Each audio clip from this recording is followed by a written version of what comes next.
Hello दोस्तों, कैसे हैं आप सब लोग। आई होप कि आप सब बढ़िया होंगे। एक बार फिर से स्वागत है आपके अपने YouTube channel maths by Ankit sir में। इससे पहले हमने प्रैक्टिस सेट 6 कंप्लीट कर लिए। आज ये प्रैक्टिस सेट नंबर 7 है और NTPC CBT 2 maths PYQ question लिए गए हैं और आज बढ़िया क्वेश्चन हैं। चलो आज हम उन क्वेश्चंस को सॉल्व करते हैं। आइए क्वेश्चन नंबर 1 से स्टार्ट करते हैं। क्वेश्चन नंबर 1, ठीक है।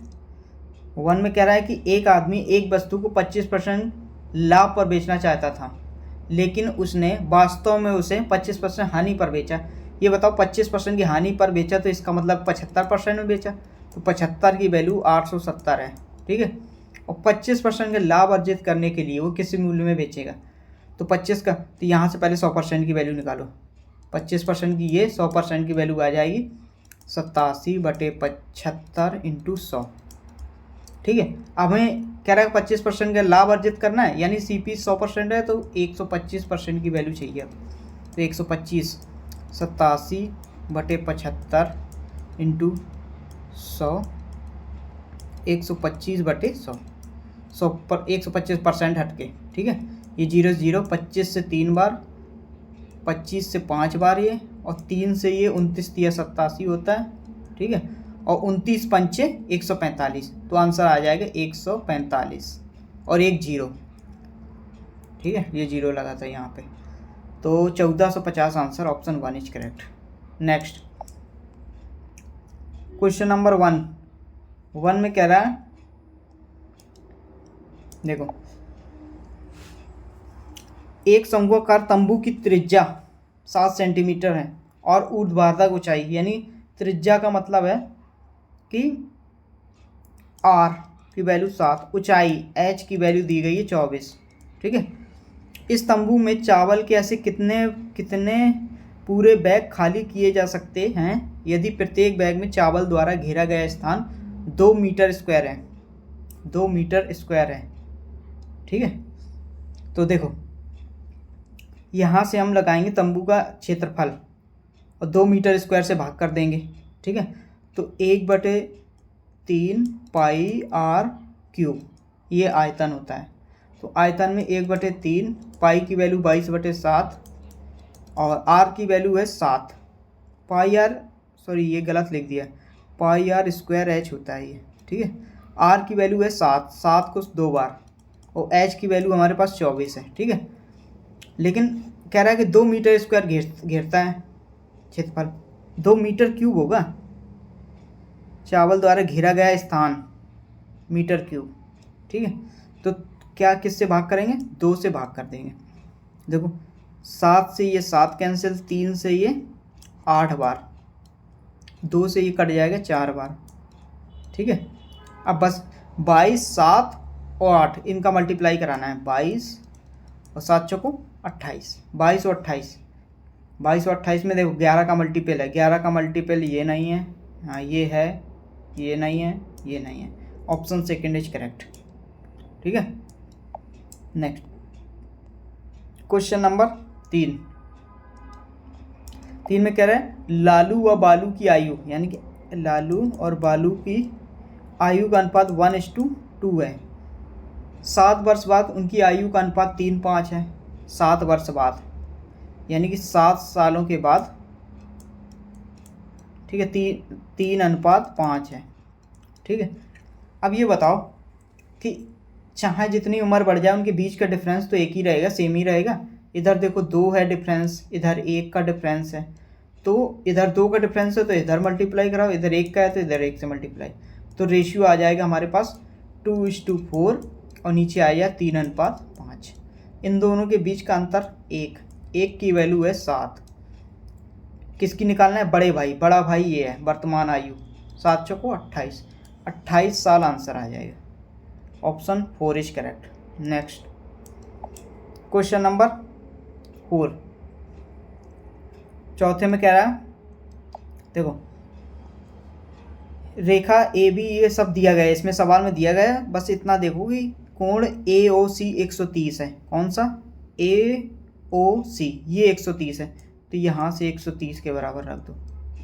तो BOC निकालना है, BOC ये वाला कोण निकालना है। देखो ध्यान से, सबसे पहले यहाँ से देखो ये एक सीधी लाइन है और सीधी लाइन पे हमेशा 180 डिग्री कोण बनता है। तो ये इसको और इसको जोड़ो, 2x और एक 3x, यहाँ पे लिखेंगे 3x प्लस वाई प्लस 90 बराबर 180 के। यहाँ से आ जाएगा 3x प्लस वाई बराबर 90, उधर माइनस हो जाएगा। ठीक है, यहाँ 130 के बराबर है। यहाँ से 2x की वैल्यू आ जाएगी कितनी, 90 घट जाएगा तो कितना आ जाएगा 40। तो x की वैल्यू आ जाएगी यहाँ से 20। तो x बराबर 20 रखो यहाँ पर, 20 या x की जगह पर अगर 20 रखोगे 20 या 60, तो y बराबर आ जाएगा 60 माइनस हो जाएगा तो 30 बचेगा। y की वैल्यू 30। और पूछ क्या रहा है सवाल में, देखो x की वैल्यू 20 है, y की 30 है, तो x प्लस y पूछ रहा है। तो 20 प्लस 30 बराबर 50, 50 डिग्री आंसर आएगा। ठीक है, चलो देखते हैं ऑप्शन कौन सा है। 50 डिग्री ऑप्शन में नहीं दिया है। 50 डिग्री पूछ क्या रहा है सवाल में, BOC का बाह्यतम कोण पूछ रहा है। अच्छा ठीक है, उसने बाह्यतम कोण का मतलब है कि इस वाले कोण को छोड़ के बाकी ये पूरा बाह्यतम कोण है। तो पूरा 360 होता है, पूरा 360, 360 में 50 माइनस कर दोगे 310 आंसर आ जाएगा। बस next 310 option third is correct. आ जाओ क्वेश्चन नंबर 5 में। 5 में कह रहा है कि 15,600 रुपये की राशि 9 महीनों के लिए 32% वार्षिक दर से तिमाही रूप से संयोजित चक्रवृद्धि ब्याज ज्ञात कीजिए। देखो तिमाही रूप से पूछ रहा है, यानी कि साल में 4 तिमाही होते हैं कि नहीं होते हैं। ये बताओ कि एक साल में कितने महीने, 12 महीने का मतलब एक साल का मतलब 32% रेट मिल रहा है 32, लेकिन तिमाही कितनी होती हैं, 4। तो हमें तिमाही रूप से संयोजित ब्याज करना है, तो 4 से भाग करो, नहीं 3 से भाग करो। क्यों 3 से, इसलिए क्योंकि 3 से नहीं, ये गलत कर रहे हैं, 4 से, क्योंकि 4 तिमाही होती है ना साल में, तो हमें चाहिए 3 से 4 से यहाँ से भी भाग करेंगे उसमें, 4 32, यानी 8% का रेट आया, रेट ऑफ इंटरेस्ट 8%। और पूछ रहा है कितने, 3 महीनों के लिए, सॉरी 9 महीने के लिए। 9 महीने में कितने 3 महीने बनेंगे, 3 बनेंगे। तो 15,600 का 3 महीनों का 8% की रेट से ब्याज निकालो, कितना आ जाएगा। देखो चक्रवृद्धि ब्याज निकालना, 8 से काटेंगे, ये 8% इसका निकालेंगे। तो देखो 156 गुणित 8, 8 छंग 48 की 8 हासिल 4, 15 8 120 और 124, ये आया।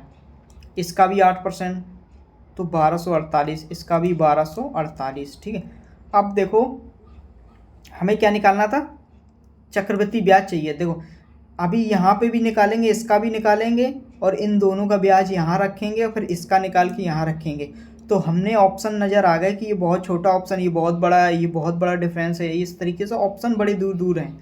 तो हमने अंदाज़ा लगाया कि 1200, 12 दूनी 2400, 12 3600 अगर ये मिलाओगे 36 के बाद 37 3800, थोड़ी बहुत यहाँ पड़ जाएगा, तो 4000 के आसपास पहुँच जाएगा। तो देखो ये इतना 45, ये पूछेगा नहीं, इतना कम आएगा नहीं। Option 1 is correct. सॉल्यूशन करके देख लेना। ठीक है, नेक्स्ट। हाँ क्वेश्चन नंबर 6 में कह रहा है कि 10,000 रुपये की धनराशि पर 1 वर्ष और 4 महीने के लिए 12% प्रति वर्ष की दर से चक्रवृद्धि ब्याज कीजिए, जब ब्याज प्रत्येक 8 महीनों में संयोजित होती है। ये बताओ 12 महीनों के लिए अगर बात करें तो 12% रेट है। एक साल का 12 महीने का, एक साल का मतलब 1 ईयर का मतलब 12 महीने। ठीक है, लेकिन 8 महीने प्रत्येक होती है, तो 8 महीने का 8% रेट निकल के आएगा। एक की वैल्यू 1%, 8 की 8%। तो इसका मतलब है कि एक वर्ष 4 महीने में कितने 8 महीने बनेंगे, 3 बनेंगे, क्योंकि एक साल का मतलब 12 महीने, और 12 4 16, 8 2 महीने बनेंगे, सॉरी 2 महीने बनेंगे। ठीक है, देखो 12 4 16 और 8 महीने संयोजित होता है, तो 2। तो सबसे पहले हमारे पास क्या दिया गया, ये प्रिंसिपल है 10,000, 2 बनेंगे, 2 महीने 8 महीने के, और रेट ऑफ इंटरेस्ट 8%। इसका 8% निकालोगे तो कितना आ जाएगा 800, इसका भी 800। ठीक है, 800 का 8% निकालोगे तो 64 आ जाएगा। टोटल इनका जोड़ोगे तो कितना चक्रवृद्धि ब्याज निकल के आएगा, 8 दूनी 1664, 1664 आपका आंसर आएगा। Option second is correct. Next question number 7। 7 में कह रहा है कि राकेश और रीता की आयु का योग 55 वर्ष है और 10 वर्ष पहले उनकी आयु का अनुपात ये था। ये बताओ 10 वर्ष पहले कह रहा है, तो इसका मतलब है कि 10-10 साल दोनों की घटी होगी, राकेश की भी और रीता की भी 10 साल घटी होगी, यानी कि टोटल वर्ष उनके 20 साल घट जाएंगे। तो 55 में से दोनों के 20 साल घटेंगे तो कितनी योग उनका कितना हो जाएगा? 35। तो 35 आ जाएगा दोनों का योग। तो वही तो अनुपात कह रहा है कि 4:3 बराबर 35, total 35 year.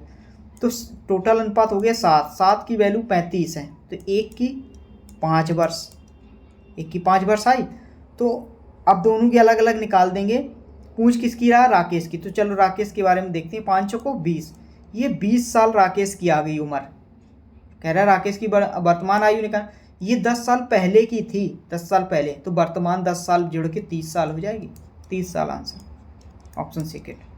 Next question number 8। 8 में कह रहा है कि किसी ईंट के भार का 3/5 यदि 7/8 किलोग्राम है, 3/4 बराबर है 7/8 kg के बराबर है। ठीक है, पूछ रहे हैं 5/7 कितने kg के बराबर होगा। यहाँ से एक की वैल्यू निकालो, एक की वैल्यू 7/8 इंटू ये 4 ऊपर जाएगा वो नीचे आएगा। ठीक है, एक की वैल्यू, और निकालना किसकी है तुम्हें? 5/7 की। तो 5/7 से मल्टीप्लाई करा देना, 4/3 इंटू 5/7। देखो काटो क्या कट रहा है यहाँ से, 4 से ये 2 बार, 7 से 7, 5/6 आ रहा है आंसर, यानी कि इतने kg होगा इसका मान, 5/6, option number third is correct. Next question number 9। 9 में कह रहा है कि दो संख्याएं इस प्रकार हैं कि उनके बीच का अनुपात 4 और 7 है।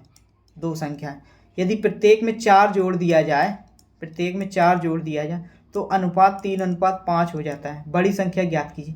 तो संख्याएं हमारे पास ये है और बड़ी संख्या ये है, तो यानी कि जो भी मल्टीपल आएगा, उत्तर में बड़ी पूछ रहा है, बड़ी हमारे पास रेशियो में 7 है, तो 7 का मल्टीपल होगा। क्या ये 7 का मल्टीपल है? नहीं है, ये नहीं है। 7 × 8 = 56, ये कटता है, ये नहीं है, option third is correct. Next ऐसे भी सवाल करना है। ठीक है, क्वेश्चन नंबर 10। 10 में कह रहा है कि 1 सेंटीमीटर, 6 सेंटीमीटर और 8 सेंटीमीटर त्रिज्या वाले 3 ठोस धातु के गोलों को पिघलाया जाता है। तो उनका आयतन ज्ञात करो पहले। गोले का आयतन, गोले का आयतन का फॉर्मूला होता है 4/3 πr³। और देखो सब में 4/3 कॉमन है और पाई कॉमन है, आर अलग अलग है।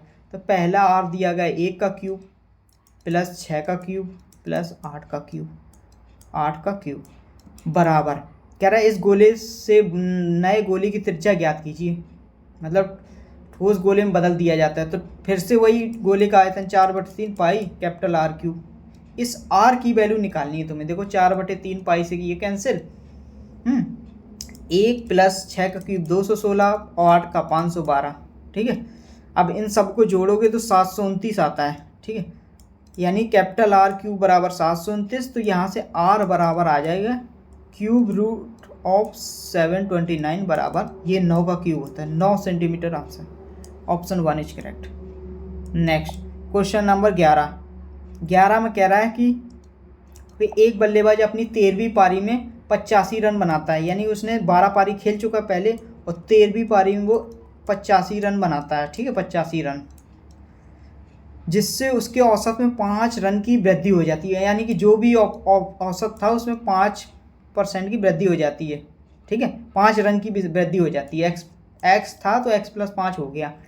13वीं पारी के बाद उसका औसत ज्ञात कीजिए। ये बताओ 13वीं पारी के बाद उसका औसत निकालना है।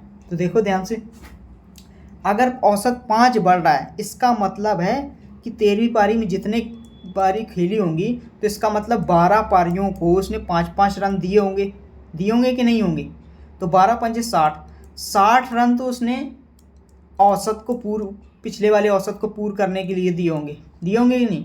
और 25 रन उसने अपने लिए रखे होंगे, तभी औसत कह रहा है कि 5 बढ़ जा रहा है। तो इसका मतलब कितना हो जा रहा है 13वीं पारी के बाद औसत? 25। Next question number 12। 12 में कह रहा है कि 1 माइनस 10² 45/1 प्लस 10² 45।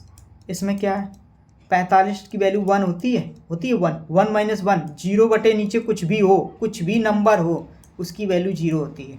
तो ऑप्शन 4 इज करेक्ट। ठीक है, नेक्स्ट क्वेश्चन नंबर 13 में कह रहा है कि 4:5 का अनुपात बनाने के लिए कितने ग्राम तांबे को मिलाया जाए यदि एक मिश्रण के 250 ग्राम में जस्ता और तांबा इतने के अनुपात में। देखो, एक तो जस्ता है और एक तांबा है, ठीक है, 5 और 4 के अनुपात में है और टोटल इनका कह रहा है कि 225 ग्राम है। ठीक है, लेकिन उनको 4:5 में बनाना है।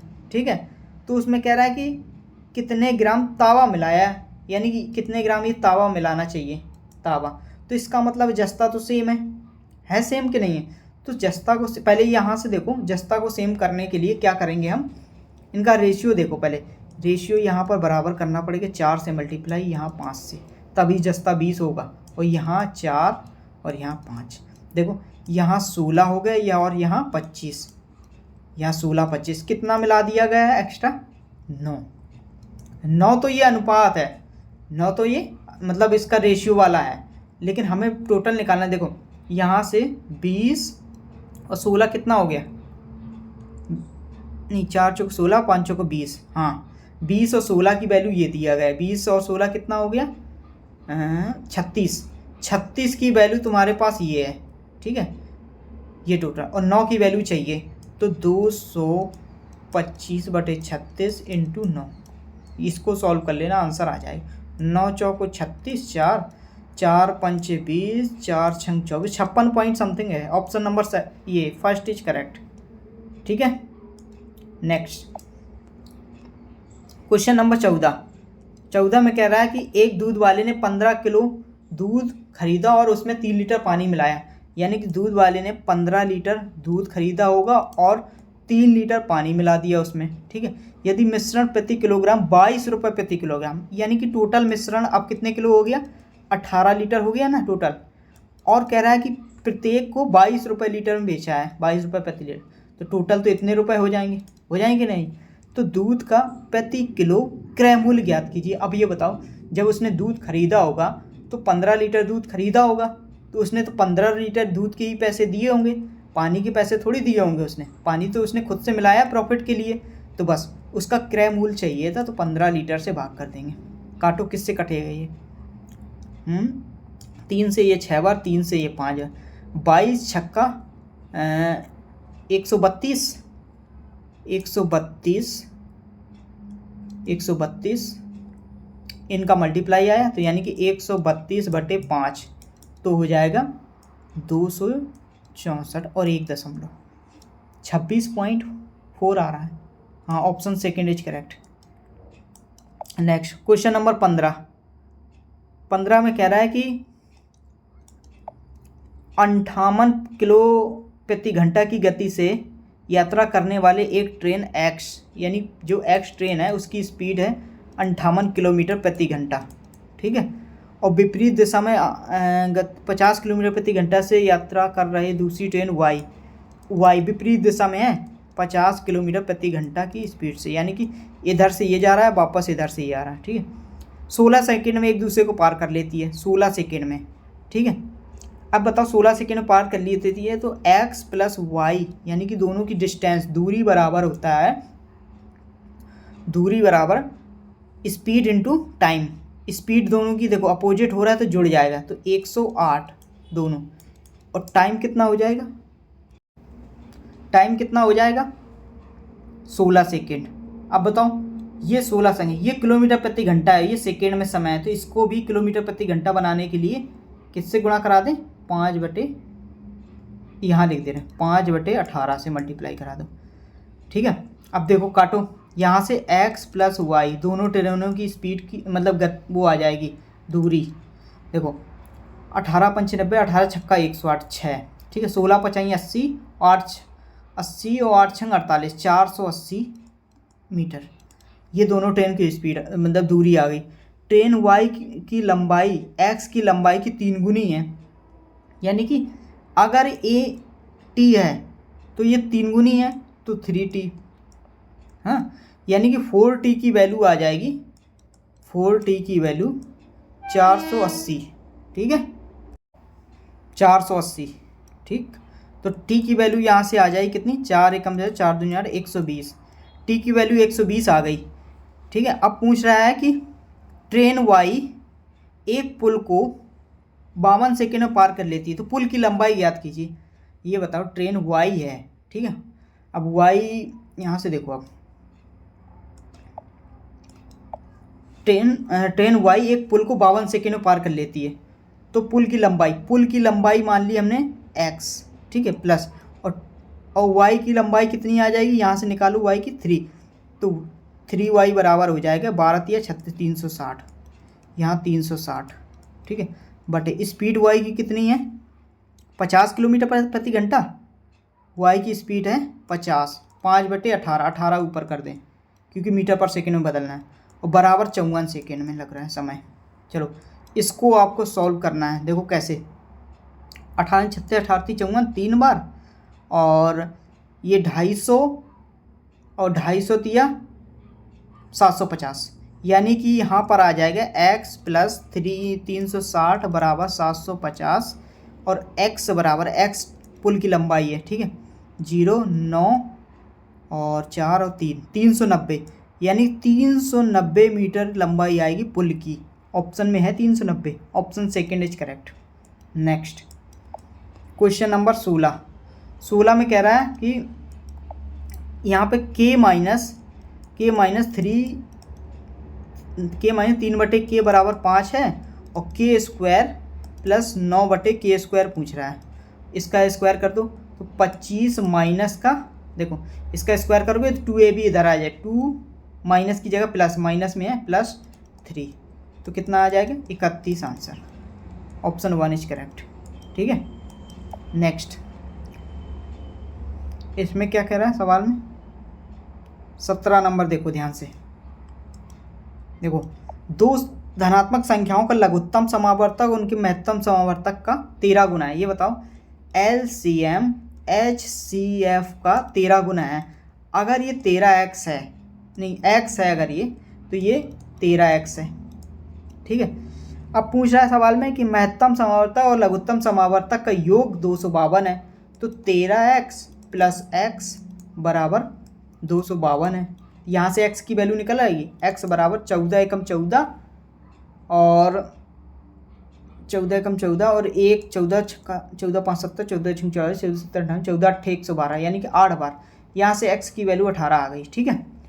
यदि एक संख्या 54 है तो दूसरी संख्या याद कीजिए। अब बताओ एक संख्या 54 है, दूसरी संख्या हमें निकालनी है, तो एक सवाल होता है first into second, formula LCM into HCF, ये होता है, ठीक है। अब देखो LCM कितना है 13, x की वैल्यू 18 इंटू HCF कितना है x की वैल्यू 18, काटो 18 36 18 54 3 से 6 बार, तो 13 छंग 78 आंसर आया। इसको हम ऐसे भी कर सकते थे, जब उसने ये पूछा था कि ये 13 गुना है तो इसका मतलब है कि 13 का मल्टीपल ही ऑप्शन था, और ऑप्शन हमारे पास सिर्फ एक ही था, इस तरीके से भी कर सकते थे। नेक्स्ट क्वेश्चन नंबर 18 में देखो कह रहा है कि लड़कों एवं एक स्कूल में लड़कों एवं और लड़कियों का अनुपात ये है। यदि 24 नए लड़के स्कूल में शामिल होते हैं तो लड़कों एवं लड़कियों का अनुपात ये हो जाता है। तो स्कूल में लड़कियों की संख्या ज्ञात कीजिए। तो देखो यहाँ पर बॉय है, यहाँ पर गर्ल है, अनुपात 5:6 है, बाद में 9:10 हो जाता है। किस वजह से? क्योंकि 24 नए लड़के आ जाते हैं, इस वजह से। तो लड़कियाँ तो बराबर हैं, लड़के ही तो आए हैं, लड़कियाँ बराबर हैं, तो बराबर करने के लिए यहाँ पर 5 से गुणा, यहाँ पर 3 से गुणा। देखो ये रेशियो बन जाएगा 30 और ये 25, यहाँ बन जाएगा 30 और यहाँ पर 27। देखो ध्यान से अब, ठीक है, लड़के आए हैं ना एक्स्ट्रा, 25 लड़के थे, बाद में कितने हो गए 27, कितनी की वृद्धि हो गई 2 की। यही 2 की वैल्यू तो 24 ही है, 1 की वैल्यू 12 है। स्कूल में लड़कियों की संख्या निकालना है, लड़कियों की संख्या हमारे पास 30 है, तो 12 से गुणा करा दो, तो 30 × 12 बराबर 12 तिया 36, 360 answer. Option 4 is correct. Next question number 19 में देखो क्या कह रहा है, ठीक है। 19 में पढ़ो सवाल, ये देखो, किसी निश्चित दूरी को तय करने में 64 किलोमीटर प्रति घंटा से दौड़ने वाले ट्रेन को 50 मिनट लगते हैं, तो समान दूरी को 40 मिनट में तय करने हैं, तो उसे अपनी गति में कितना बढ़ाना होगा। देखो डिस्टेंस बराबर होता है स्पीड इनटू टाइम, होता है ना।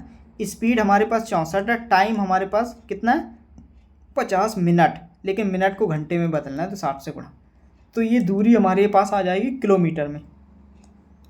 6 से 64 कटेगा नहीं, तो 64 इंटू 6 ये दूरी आ गई, ठीक है। अब कह रहा है कि 40 मिनट में तय करना है। अगर यही दूरी को 40 मिनट में तय करना है तो दूरी बटे टाइम बराबर स्पीड, यहाँ से स्पीड निकल आएगी, तो 64 5 बटे 6 और बटे कितना 40 मिनट। अब इसको मिनट को घंटे में बदलना है, 60 से भाग करना पड़ेगा, 60 ऊपर आ जाएगा।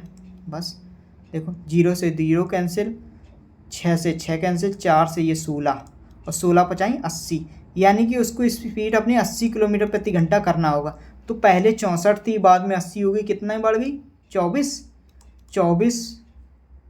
नहीं कितना 24 क्यों 16 बढ़ गई, 16 किलोमीटर प्रति घंटा स्पीड उसको बढ़ानी पड़ेगी। Option 3 is correct. Next question number 20 में कह रहा है कि यदि x की आय y की आय का 10% अधिक है, x की आय y की आय से 10% अधिक है, तो x और y का अनुपात कितना है 10% अधिक है ना। तो अगर 10% की फ्रैक्शन होती है 1/10, अगर ये 10 है तो x की आय y की आय से 10% अधिक है, 10 से 11। अब कह रहे हैं y की आय z की आय से 20% कम है, y की आय z से 20% कम है, तो 20% की फ्रैक्शन होती है 1/5। y की आय z की आय से कम है, तो z की आय अगर 5 है तो 1 कम तो 4 आ जाएगा ये। अब देखो यहाँ से ये देखो पूछ रहा है कि x y z की अनुपात निकालना है, ये तो मतलब y यहाँ 10 है यहाँ 4 है, तो ये बराबर करना पड़ेगा नहीं करें, तो यहाँ 5 से गुणा करा दोगे इस वाले रेशियो में, और यहाँ 2 से गुणा करा दोगे इस वाले रेशियो में, तो अनुपात आ जाएगा 22:20:5 22 20 25 है, 22 20 में ऑप्शन 3 इज करेक्ट। नेक्स्ट, हाँ ये क्वेश्चन आपका होमवर्क है, इसको आप कमेंट बॉक्स में आंसर ज़रूर बताना और क्या आंसर आया है, ठीक है। इसके बाद हम देखते हैं आगे। हाँ थैंक यू सो मच, और नेक्स्ट क्लास 8 रहेगी, और please like share and subscribe ज़रूर कर देना। मिलते हैं नेक्स्ट वीडियो में, तो थैंक यू गाइस।